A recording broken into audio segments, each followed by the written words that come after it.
Yeah, day everyone. Good Welcome. afternoon.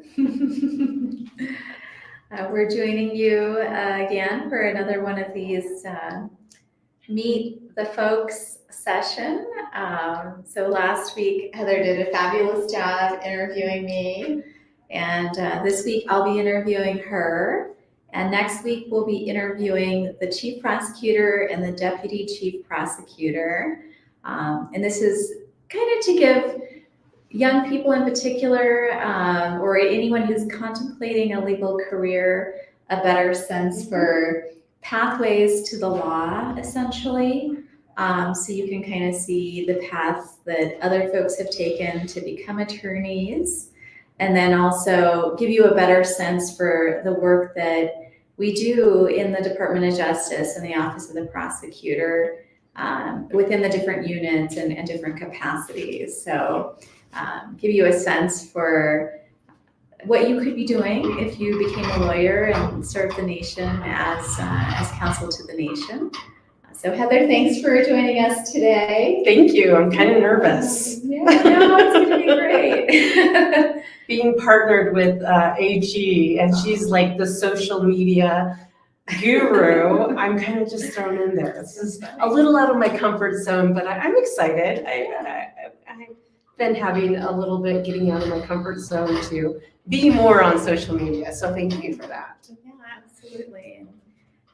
Kevin, of course, has been helping us to do all of this, and it has set us up with a more professional setup this week. So we're very excited about that. So, and you guys know us probably, but Ethel Branch and Chef Bipatoni Nishlet, Nakai Bashis Chin, Sitnajini Dashache, Ado Nakai Dashanala, and Shea Deneva Washington, Agatit Aitso. And I'm the Attorney General. Happy to be here with you all today. And Heather, you want to introduce yourself? Yeah, I am Heather Claw, Deputy Attorney General, Kia Ani Board for Class Chi'i. My Nellies are Tutchini and my Chase are Totachini. My family is from Upper Fruitland, Herfinau, Burnham, Upper Fruitland area is where my father's from. And my mother side of the family is from Pueblo Pintado, Whitehorse, Eastern Navajo, or Navajo Nation. So definitely, it's exciting to be here. Yeah, and Heather has such a fun story. So you actually have a home site, right? Yes. In Upper northern Fruitland. Navajo, yeah. Yeah. And you also were a chapter official as well. Chapter president of Upper Fruitland. Yeah, so lots of really fun experiences that Heather's had along the way. But you started out, you actually grew up in Utah, right? Mm-hmm. Yeah, that's great. Yeah. So I did grow up off of the reservation in Orem, Utah. And my dad and my mom's an educator and my dad's electrical engineer. So he worked for Hercules in the space program. So we were up in Utah, and it's exciting. My dad's just, when you grow up off of the reservation and around mostly the Laganas, but it's not like we weren't too far away from our families. Yeah. My dad was a huge mama's boy. So we did come to visit grandparents once and maybe sometimes twice a month. Oh, wow. So yeah, That's pretty regular. Going up from Upper Fruitland area to back to Orem. I mean, I know that path like the back of my hand, Yeah. So we did come back to the reservation. I think growing up off of the reservation and coming and having that interaction. So we do have a close family.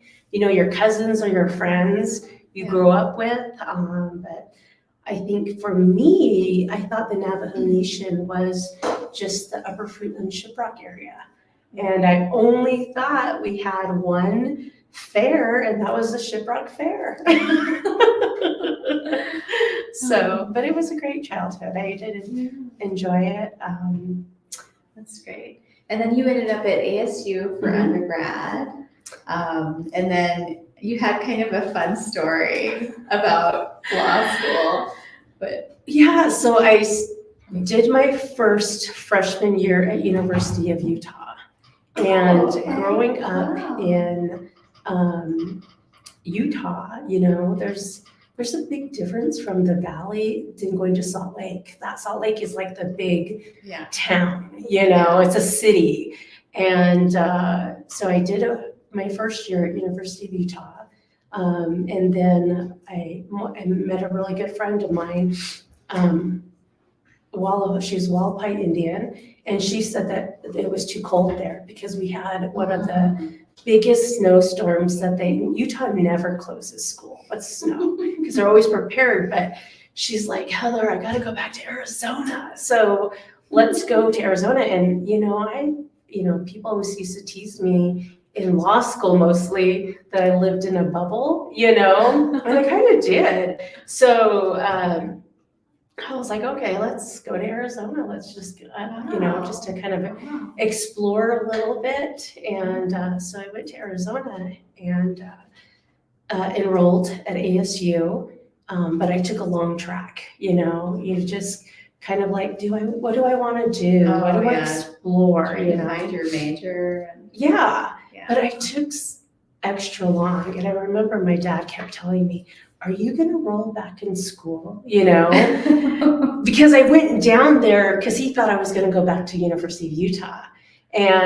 But little did he know, and I think he had an idea, but I got a job there and I was thinking I was going to ruin because he kept telling me, when are you coming back? When do I come pick you up at the airport? And I'm like, I'm going to stay another week, Dad, And finally he said, well, what's your plan, Heather? And I told him, I said, well, I'm going to try to stay down here and I'm going to go to University ASU. And so I kind of took a long track on that, but my dad kept bugging because he was big on education. Mm-hmm. And he's like, hey, Heather, when are you going to go back to school? And I'm like, don't worry, Dad, I'm okay, Yeah. And then I saw this clipping of an 80-year-old woman who finally finished her bachelor's. So I sent that to my dad and I'm like, I still have time, Dad, I have lots of time. But it was fun. It was exciting to kind of, come into your own, trying to kind of know who you are. And so I took my time doing that. But once I was where I was going to graduate, I kind of thought, I've been taking too much time. I need to figure out what I'm going to do. So what am I going to do after I graduate? Mm-hmm. I was graduating with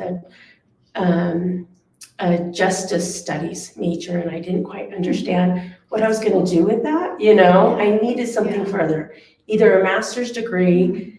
I knew a few members or friends who were talking about law school.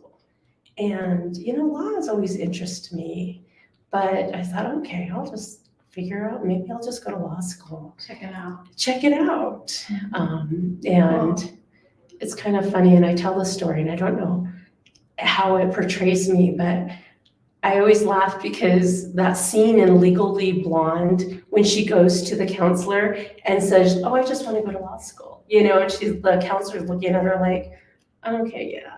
I mean, literally when I saw that, I'm like, oh wait, that was just totally me and that poor counselor. But things worked out. Yeah. I took the LSAT and then applied to law school. I got an acceptance to UNM right off the bat. Yeah. So I knew I was going to go to law school. So that was exciting for me. Yeah. And your dad, I'm sure. Yeah, he was pretty proud. And it was fun because then I went to PLSI, the Pre-Law Summer Institute. And to me, that was it was the best experience. It really was. Yeah. Because that's where I more had the community of, other Native communities and other Native members. And I didn't have that when I was growing up, like in high school. Yeah. And then, part of my going into college is I was working all the time, so I wasn't really involved with like Native groups or anything like that. So the Native community was pretty much the first time was at PLSI. And LaTanya Johnson, when AG's here, she always is saying, I was Heather's like first Navajo friend, And so it was a great experience. You just have such a bonding community there. And then Professor Sosi was there. Kate Rozier came in from ASU.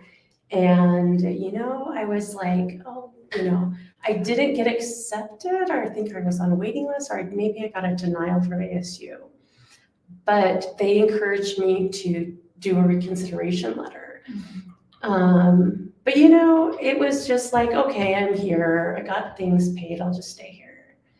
But when I went back to Phoenix, because I did my undergrad and I was getting ready to pack up to leave to go to Albuquerque, I was like, no, I feel like I need to still be here, Yeah. So when you talk about like people in your lives that just put you where you need to, that was Professor Sosi and Kate Rozier over at ASU. I definitely appreciate their encouragement, their excitement when I said, what can I do? What can I do to stay here? Anything. Wow. And they're like, oh, Heather, we were just talking about you, That's great. And, sometimes in life you end up where you need to be, and that definitely was along with the mentors there, the professors there, they bring you in, and I think that's where I needed to be.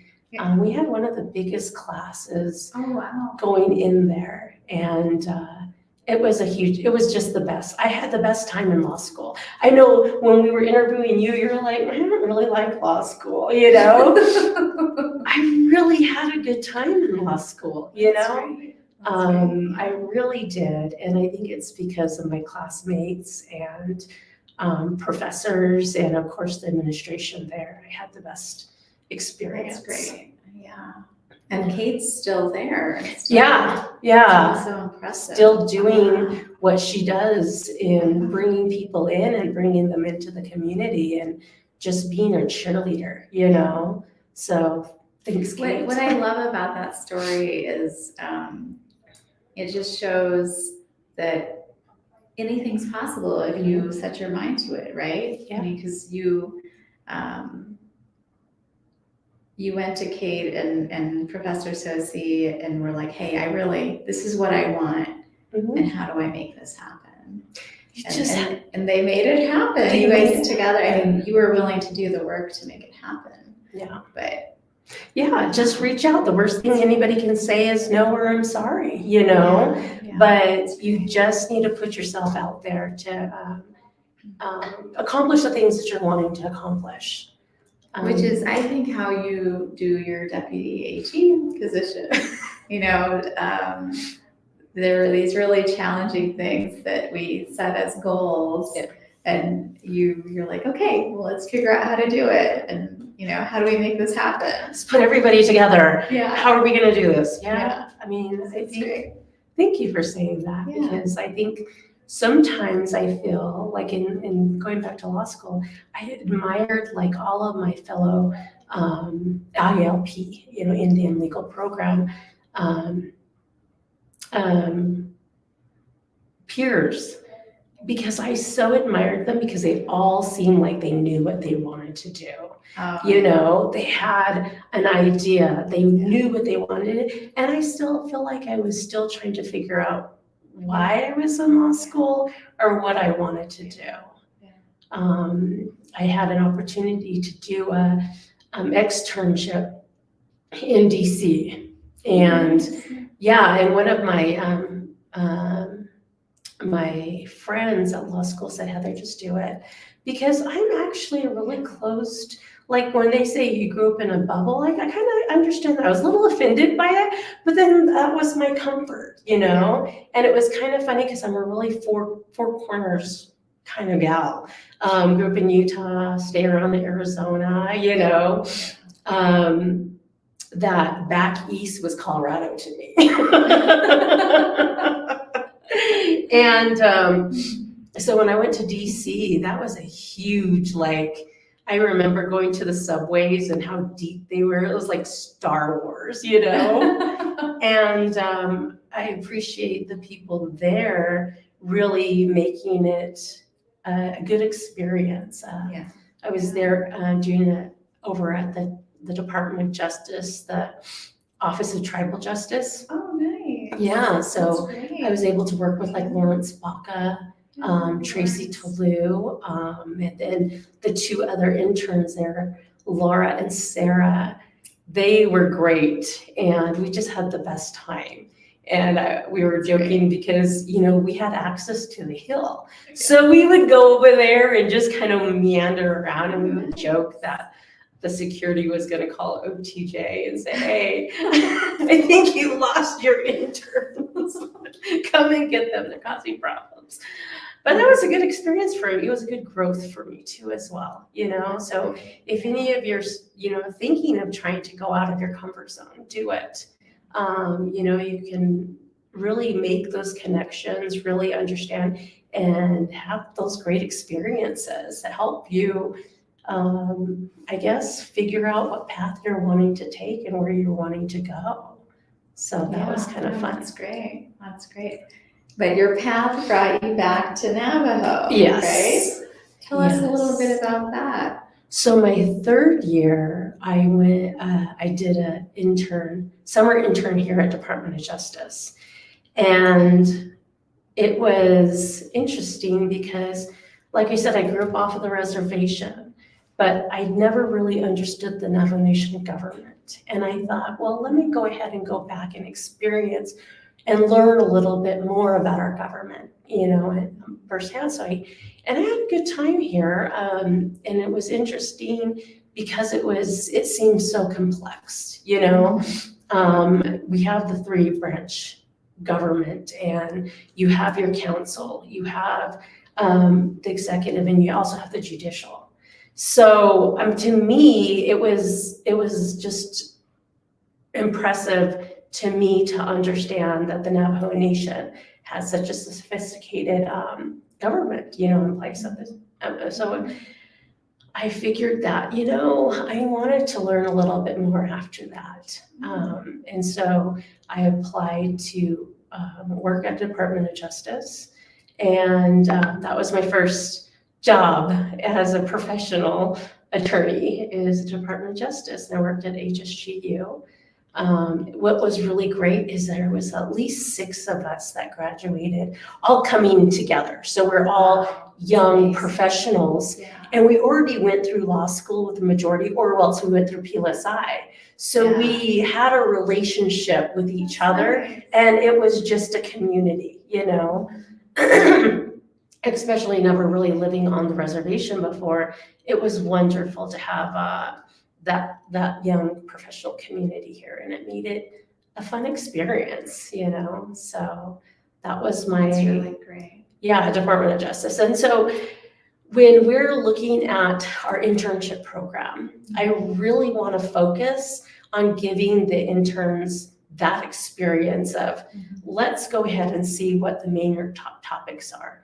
What are the Navajo Nation's topics? When I went to interview some of the interns coming in for the summer, I basically told them, I want to be able to have you guys come in to understand the issues that we have, where we want to be, where we want to see each other.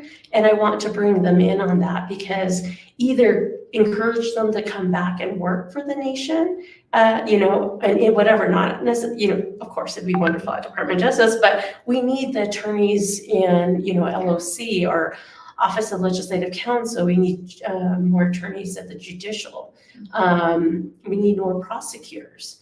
And Absolutely. so I think I want to give them experience either if they come back or if we run into them somewhere else, either in a law firm, private law firm working with them, in state or even in federal. I want them to be able to understand, okay, we know what Navajo needs and what Navajo wants. I would love to have them as allies, so Yeah. I think that's kind of how I want to make sure that we have the experience for the interns. And I think so far we've provided that for the first 2003, and then our class was one of our biggest is 2004. Yeah. They're so impressive. And then plus they rejuvenate us, right? Yeah, it was fun. They It was great. rejuvenate us, and because we see the excitement in through their eyes and what they're experiencing. So definitely that's kind of what I want to go ahead and make sure that Department of Justice has one of the most renowned intern programs out there that people want to come in and seek it first. Yeah. Yeah, I mean, the interns gave it glowing reviews, so I think you achieved your goal there. And we already have one who's reached out to us wanting to work Yes. for us. So Yeah, super exciting. I know. It's a great program. That's awesome. Cool. Yeah, and it's what's so remarkable about the group, your cohort that came in together is that many of you are still here serving the nation and contributing to the development of Navajo law, really.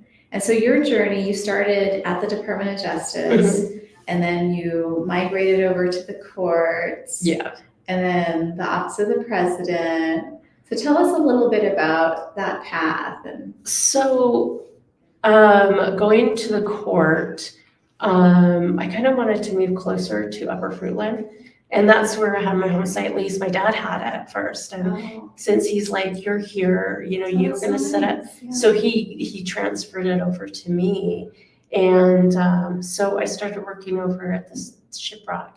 And I think that was a wonderful experience in a sense that it gave me more sense of the community, Well, before I moved to the courts, I was still working at Department of Justice when I started getting more involved with my chapter.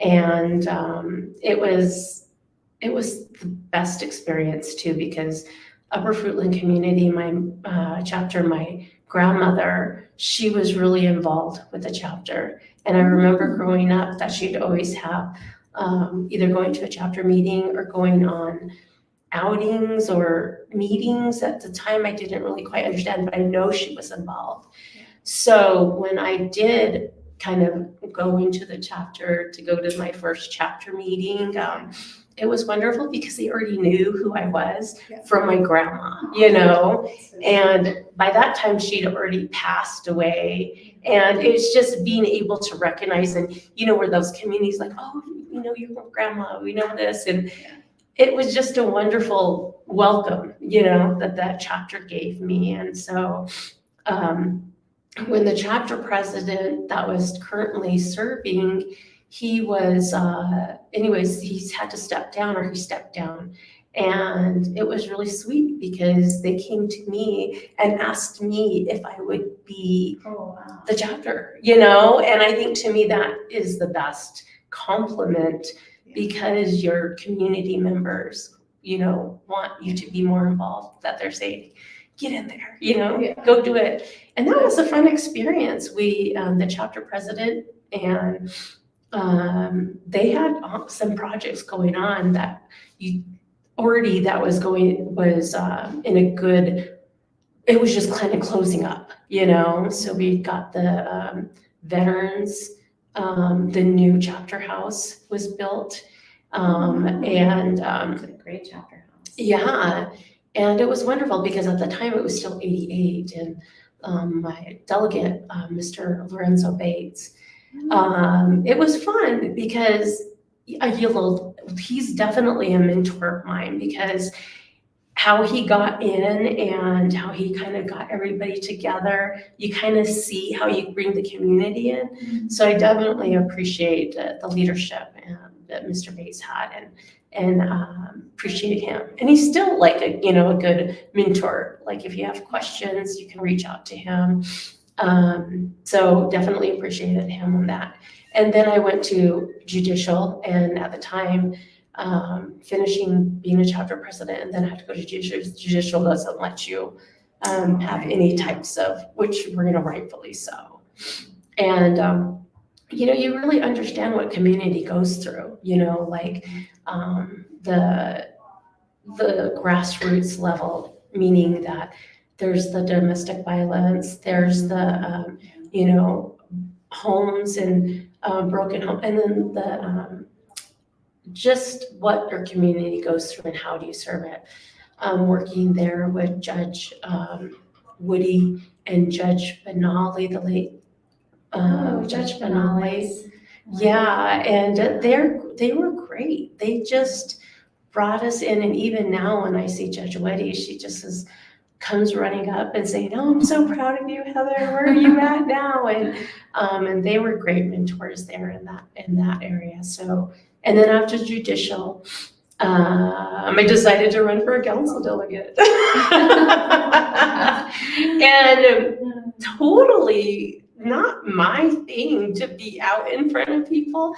But that really was a good experience because you got to meet more of the community members. Yeah. But I don't think I would have been comfortable doing that. Well, I'm not comfortable doing that, but it's just having such a great experience with my chapter, and working with the communities. Yeah. And at that time, it went from 88 councilman 88 to 24, and so in our area, there's 6 more chapters, so you had to go through all the chapters. And it was a great experience when it comes from it. That's great. And then after that, that's and it ended up, I think, the way it needed to, because people recognize who you are or see who you are, and that's when at that point where President Shelley. And that's when I had some of his people were saying, "Hey, Heather, why don't you come and apply for the attorney for the president?" And so I was like, okay, let's, see what's going on. And that was one of the best jobs because you actually are in the middle of everything. Your responsibility of reviewing what the president signs, and then knowing all the projects. The one thing that I do regret is that I always think I wish I had more experience because I still was kind of a new attorney still, and you just kind of had to rely on your gut. You kind of had to figure out like what projects are, because I didn't have any experience. They were developing in tech at the time, because the mine's huge. And so there was a lot of things going on. But I really appreciated the relationship between the legislative and the executive. I think that kind of had an opportunity for you, at least for me, to understand the political level. And I really enjoyed the relationship between the legislative and the president, because there is that tension, which is a natural tension that they have. But when it came down to it, the leadership, at the time, Mr. Bates was the speaker, and then President Shelley. And so having that relationship and working there, you're able to work things out, and I was laughing because I have a minor in psychology. And so I was like, I think I'm using more my psychology degree more than my legal degree, because you're just trying to get people to sit down and talk to each other and work things out, because they want the same thing. They want the best for the Navajo people and the Navajo Nation. It's sometimes seen that it can be done more than just your way, So I really appreciated that opportunity. And with President Shelley, what a great guy. What a great guy. People always said, oh, he's so difficult, but his heart was in such the right place.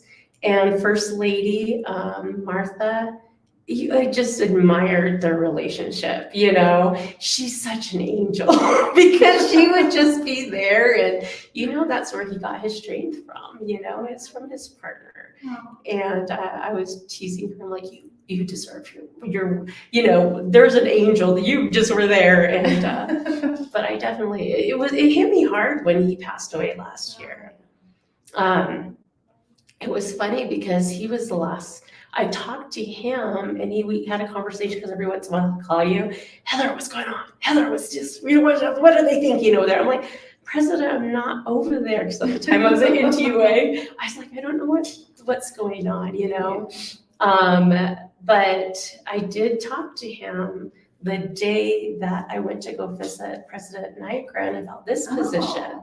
Wow. And so it was because he called me when I was on my way to work, and then I got a text from President Nygren to say, hey, Heather, can you make some time for me, later on today? So that was the last time I actually talked to President. And, and then of course later on, a few months later, then that's when it did hit me hard. I didn't realize it was going to hit me that hard.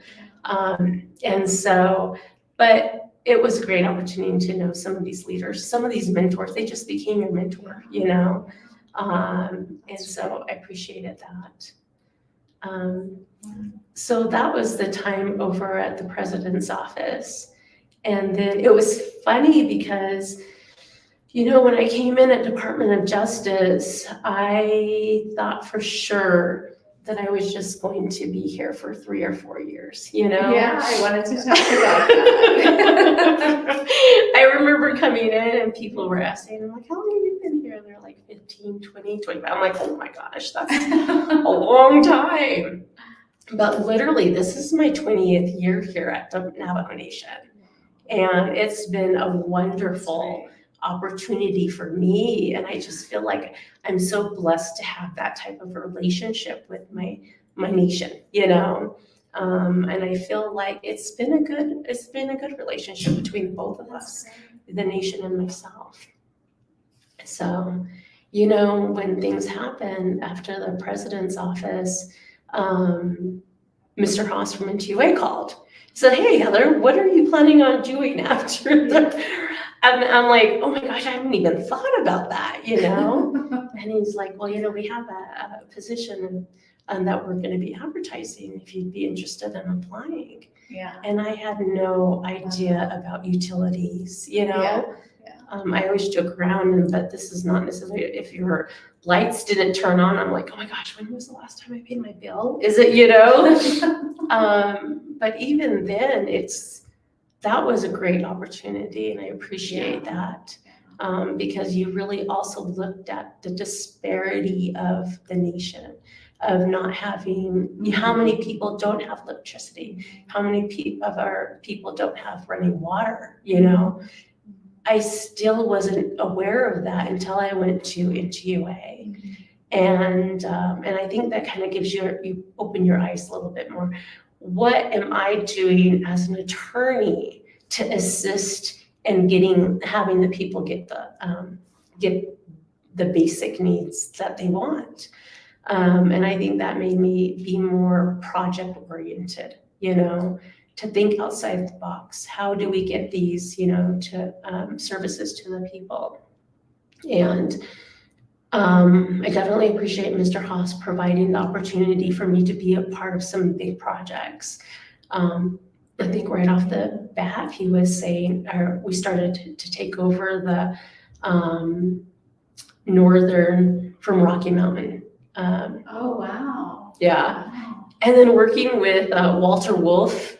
I mean, he's the one that actually wrote the legislation to start NTUA. Wow. So when I was going through some of the papers, trying to figure out, a little bit more about the company, where it was at, why it was established, you'd see Mr. Walter Wolf's name. And then we were talking about going to Utah to start negotiating with Rocky Mountain, and the name came up, and I'm like, oh my gosh, are you the same Walter Wolf? Oh, what a great opportunity, because he just has so much historic knowledge, and I'm so grateful that I was able to learn directly from him, you That's know, amazing. and understand his passion for bringing, setting up and bringing that. That's when you come to find out that there's a lot of allies that we have out there that, and you just take the opportunity to learn from them. Yeah. And so, right after we did the acquisition of the northern Utah area, then we moved to the gas line, Questar.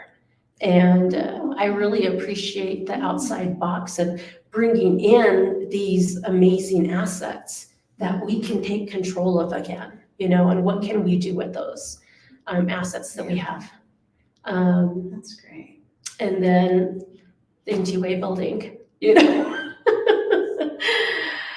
So when I first got here at Department of Justice, Dana Barbroff, again, was one of my mentors. And I remember she told me, she's like, Heather, you're going to be a great tribal attorney. And I wasn't quite exactly sure how to take that, because when you're going to law school or you're seeing TV, you have those big time lawyers, law firms, and maybe that's what you want to strive to. And so I wasn't quite sure how to take it. Yeah. But you know what? That was, I think, one of the best compliments that I could get. Yeah. Because when you're a tribal attorney, you really are kind of a jack of all trades. You have to figure things out with limited understanding or maybe just sometimes experience, because they count on you, meaning the people count on you, the government count on you to figure out how to do these things. And that was kind of like the MTUA building. I know Mr. Haas is like, I need somebody to, take charge of it. Mm-hmm. And I'm like, okay. So when I was over at the Shiprock courthouse, I helped revive a grant and do the parking lot, okay? So I was like, oh, did you see my project with the parking lot that I listed on my resume? So now I'm in charge of over a $30 million building, but you just kind of figure it out. You just ask questions. An amazing building. It was a great experience because I don't think I've actually been so scared. Because I'm like, I have no clue, Yeah. But that's when you start reaching out to people around you saying, hey, asking questions. How does this work? And I was still learning the company. So I didn't exactly know how many departments that we were having, what we're planning for. Mm-hmm. But I had great people that assisted me to go through to interview to figure out what kind of building, how we're going to be doing that, working with the architects, so that was a fun experience. It really wasn't a huge learning experience, and I appreciate the opportunity that was provided for it. And I think that was somewhat my calling, because when we came over here, I'm like, oh my gosh, we have money. We have an open space here. Let's get a new building, And I still believe that that's one of our infrastructures that, I still feel strongly in is we need to have those infrastructures in here, the modern infrastructures. I always joke around and say, it's nice to have these historic buildings. It's, because those are our history. That's the things, but it's only nice to enjoy it for so long until it gets the heat and then the cold and then the electricity, you know what I'm saying? Oh my gosh. So I was, I still think that the infrastructure is where we need to go ahead and move forward to as well. Yeah. But you keep thinking positive, you keep moving forward, and I think people get on board with these things, and it's not necessarily that why does DOJ deserve a new building? It's we can accomplish it, and then we move to the next one. You do it every one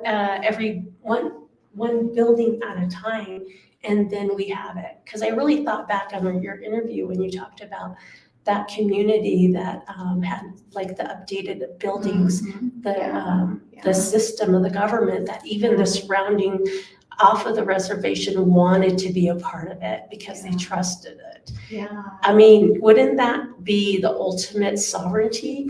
Is Yeah. that we have the outside wanting to be a part of our system because it was the better system. Mhm. It was the better of everything. I think that's ultimately where we want to be at as a tribe, you know? Definitely. So I still have belief. That's great. That's great. I guess we should do a time check. Oh, yeah. Okay, good. We're doing well. Excellent, excellent. Well, tell us a little bit about your goals at the Department of Justice. What made you decide to come over to the Department of Justice? It was a challenge, you know? Yeah. Working on the outside of Navajo, even if it was in TUA, you run into challenges working within the government, you know? And there was a little frustration there.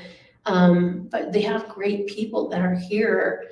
It's what can I do with my experience on the outside to bring it in with the Navajo, you know? And so I thought that was a challenge that, you know, and so when you were appointed as AG, I was like, okay, that's a good pick. Let me just let them know. I don't know if they have anybody in mind, Yeah. but let them know that I'm interested. So I did text President and a few of his staff and said, hey, you know, do you guys have somebody in mind for the Deputy Attorney General? And then I get back, why, you interested? You know, and I'm like, maybe, you know? And then I got in and you were so gracious because you didn't have any part of, you know, sometimes when you're picking your deputy, you would like to kind of know who it is so that you could see if you could work together. So I didn't know when President asked me to, or at the time President asked me to come over and to meet with him, I didn't really exactly know, I kind of had a clue. So I had my resume in one hand and then I had all my N2A projects in the other. It's just to be prepared. What do I talk to him about? And then he talked to me and, you know, he said, hey, Heather, you know, why don't you, you know, give me an offer? And I was like, this would be an exciting time, especially because it just the newness of everything, you know? So I appreciated that. And then he's like, come back over and I'll have Ethel come over, you know? It was kind of funny because it was a little awkward because I was like, I mean, I know you. Yeah. I mean, met you, but I didn't really know you, right? Yeah. And so I know I could hear him talking to you and said, hey, I have a new deputy for you. And you're like, oh, really? You know, it was like, what? And then he was like talking about like, oh, she's, you know, been experienced, kind of a little bit of my background. Yeah.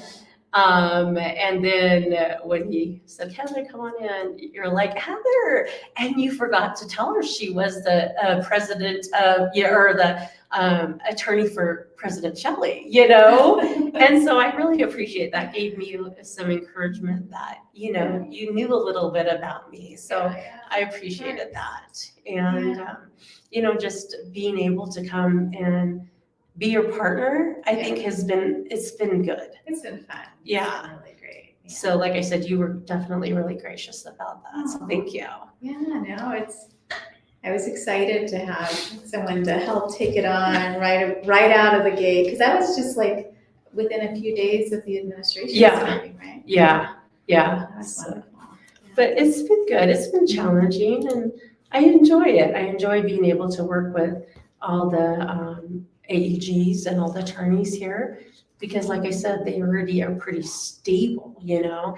It's just, and they've been really great with what is your priorities? What do you want to accomplish? And, you know, talking with them and saying, hey, think about this. So, and just learning from them myself, you know, because they have a wealth of knowledge here. And so it's been a great experience. Team. Yeah. It's been wonderful. But I think one thing that I feel, and I always tell this story, is that when I first got here, I remember one of the council delegates at Vienna, and I'm trying to think of the name just slips. He was like, how long are you going to be here? You know? And I was a little bit kind of like, what? What's that kind of question? I can appreciate it now that I'm a manager. But I did tell them, I said, as long as the relationship benefits the both of us, you know, as long as I feel like I'm contributing in Navajo and I'm doing something for Navajo, that I'm contributing to Navajo, and Navajo's doing the same thing, you know. And I feel that I've been blessed with a 20-year relationship with Navajo, and it's exciting, you know. So I feel very lucky. I feel very lucky with the relationship that I have with the Navajo Nation, that it's just, I hope that I can give that excitement or be a mentor to other people to say, hey, this is a worthwhile, you know, to be here and working for your nation. So, and then of course it was, you know, my father passed away last year, but I was able to go ahead and tell him, you know, that I was President Nygren asked me to be the deputy. And at first I wasn't sure if he understood, because he was kind of declining and he was just sitting there. I'm like, okay, maybe he doesn't realize. But, you know, afterwards I left, and then he was really excited. He said he was so proud. And so he ended up passing away just like 2 weeks before my confirmation. And so that was a little difficult, but you know, your parents are proud of you. I know my mom's proud of me. I know especially with my dad. So when we were getting everything ready to have him to clean out where he was at the facility he was at, because he needed 24-hour care, my brothers gave me his wallet. And he said, you know, get his social security card on there, because we have to give the information, you know, to the hospital, to everything, to transport. When I was looking through it, it was so sweet, because I pulled out newspaper clipping. No, pulled out my first card, business card. Wow. Yes. And it was a staff attorney at Department of Justice. So I think that gave me, and I'm so sorry. Okay. I am so sorry. But that just gave me that courage, that, you know, that I can do this job, you know. And so I definitely appreciate President Nygren and Vice President Montoya and the council, you know, confirming us the opportunity to continue service to, you know, our Navajo people. And as I'm getting older, I'm noticing that I get more emotional, even like commercials. And I'm like, oh my gosh, this is sad. I'm so sorry. But yeah, so I mean, I definitely would encourage, if you feel like you want to go home and work for your people, work for, you know, your Native people in Jamaica, do it, you know, do it, because you're there. Yeah. It's such I just feel like someone like you is so special, because we do have such high turnover in these positions, not only in the particular positions in tribal government as lawyers, but also just at the nation as a whole, right? Yeah. You know, oftentimes if someone leaves a position, then they leave the nation entirely. Yeah. So for someone like you to be here for 20 years, like, wow, what an asset to the nation. Like, the impact that you've had is really profound. So I feel just as lucky, you know. So definitely I feel that. But you know, sometimes, especially in the position we're at, it gets a little political. But I always come to find out that just a little bit, I do like is, you know what, just do and make the decisions that you know your family will be proud of, you know. And you're gonna get criticized. You're gonna be people are going to like criticize, even to some extent threatening you, you know. But you know, just stick with knowing what you're going to be doing, because you're going to be the one living with yourself in 5 years and in 10 years. And if you can go back and say, I feel good about my role that I played, and I stand by what I need to do.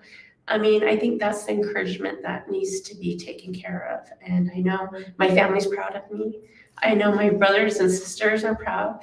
All of the advertisement has been directly for them, like, yay, this is my sister. So, but yes, so thank you for this opportunity to, say hi and get the viewers to understand who we are as individuals and what we want to accomplish and what we're hoping to leave once our positions are done with.